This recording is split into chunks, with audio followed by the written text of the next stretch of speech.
Terima kasih Anda masih bersama kami dalam Breaking News Kompas TV. Saudara, kami akan ajak Anda bagaimana melihat perkembangan penanganan banjir di wilayah Jakarta. Sudah ada jurnalis Kompas TV, ini Putu Trisnanda dan juga juru kamera Arif Rahman. Selamat pagi Putu. Putu, kami ingin mengupdate lagi bagaimana penanganan banjir di Kampung Pulo, Jakarta Timur yang tadi Anda sempat laporkan ini memang sudah surut.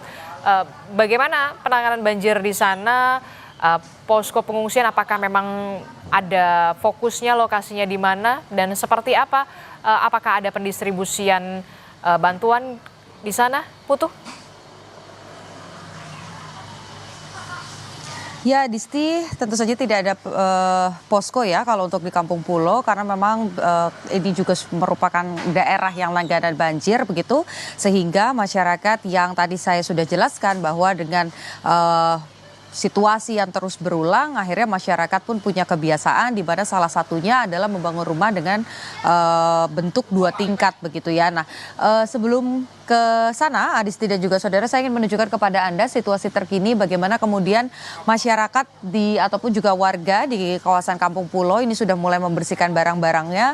Tadi yang visual Anda saksikan saat ini misalnya ada kompor, kemudian juga ada barang-barang, ada juga alat memasak yang sebelumnya ini sudah dicuci, kemudian sudah dibersihkan. Dan kalau tadi sebelumnya saya sempat melaporkan bahwa memang masyarakat ini sudah mulai membersihkan rumah dari waktu dini hari, dicicil begitu. Salah satunya adalah rumah ini begitu yang kalau secara kontur seperti yang tadi saya sampaikan tingkat 2. Kemudian juga tadi sebelum Anda menyapa saya, Adisti dan juga saudara, sebetulnya tadi ada aktivitas di mana pemilik rumah ini sedang membersihkan rumah. Saya akan mengajak Anda untuk berbincang dengan pemilik rumah.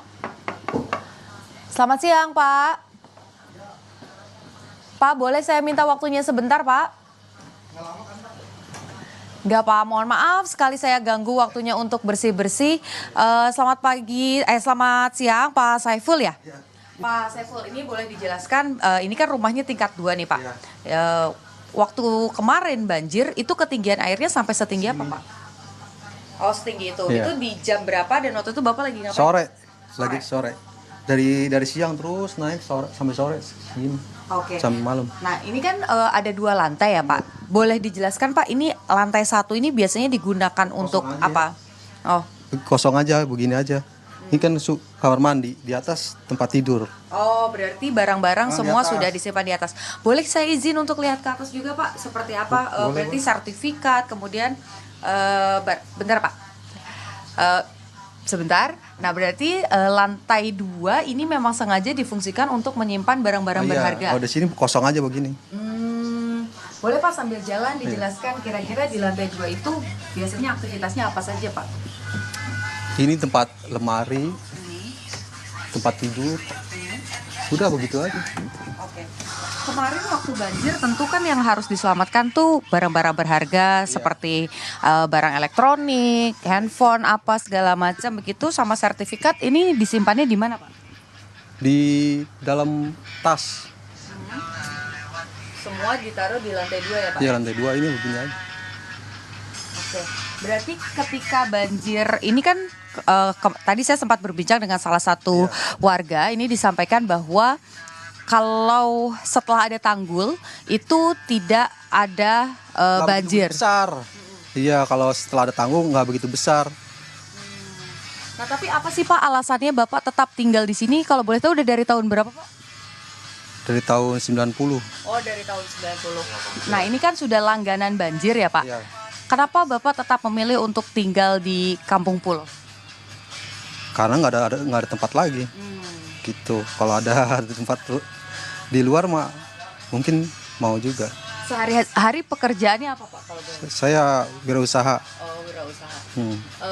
Pilihan untuk misalnya ada opsi ke rusun gitu. Iya, bisa terusin. Ada syaratnya apa, misalnya harus dekat supaya kerjaannya juga mudah gitu, Pak? Iya, pokoknya di daerah Jakarta aja. Iya. Oke, baik.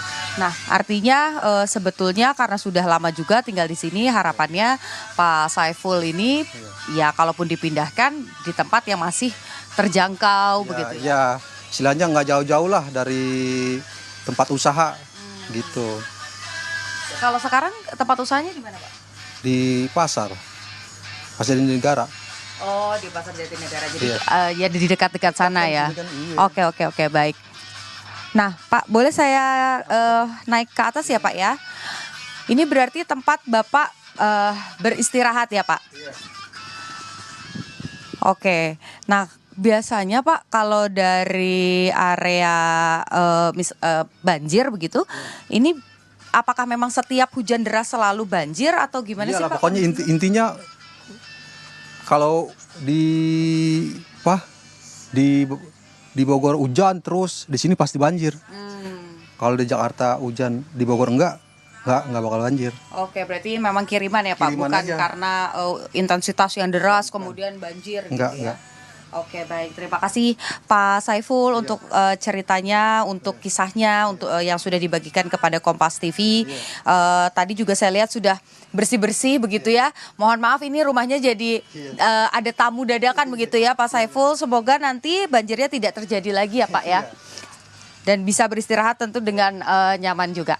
Oke, Adisti tadi sudah disampaikan bahwa salah satunya adalah kediaman dari Pak Saiful, di mana ini sudah merupakan bangunan berlantai 2 yang untuk barang elektronik, tempat istirahat, kasur dan lain sebagainya ini disimpan di lantai 2 supaya ketika misalnya terjadi banjir ini tidak akan terkena dampaknya begitu. Tapi satu hal yang pasti, kalaupun memang harus dipindahkan ke tempat yang lain supaya tidak menjadi korban banjir untuk kesekian kalinya, pesannya cuma satu, jangan terlalu jauh dari tempat usaha atau tempat mencari nafkah ataupun juga dengan aktivitas misalnya seperti sekolah, rumah sakit dan lain sebagainya.